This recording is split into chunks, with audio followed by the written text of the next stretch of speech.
Hey everybody, and welcome back to 3 at 3. We're continuing our discussion about fear. Zach Williams recently put out a song that's called Fear is a Liar. And here's some of the lyrics I want to share them with you today. It says, "Fear, he is a liar. He will take your breath, stop you in your steps. Fear, he is a liar.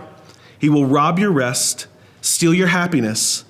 Cast your fear in the fire, because fear, he is a liar." You know, it's fascinating and rings very true to me that he immediately took this concept of fear and gave it a personality and called it he. He went from saying fear, which we think of as being far and distant and almost an object, to actually no, fear is a person. Fear, it has a source, and it emanates from someone. 1 John 4:18 says this. It says, "There is no fear in love, but perfect love casts out fear.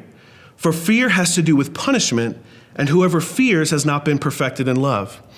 And I thought, just for the sake of this conversation today, what if we were to replace the word fear with enemy and give it a person, and we were to replace the word love and make that Jesus? Here's how the new ESV version would read. This is the Eddie Standard version.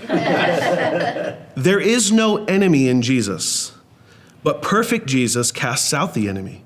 For the enemy has to do with punishment, and whoever listens to the enemy has not been perfected in Jesus." I think of all the times in my life where I've been afraid of things and where I am, doubtful of how life will turn out or how the circumstances around me will turn out. And I'm reminded each and every time I read this verse that there is no fear in Jesus. That fear can exist and fear will come. It's much like temptation. I think everybody has an encounter with it. But at the same time, it's what we do with that fear that matters. Yeah. So it's not that we won't experience fear, but it's where do we place that fear once it's come to us. I think it's okay to feel the feelings that we have, but very quickly, we need to surrender those things back to God. That's really good. Thanks for joining us today for 3 at 3. We'll see you again tomorrow.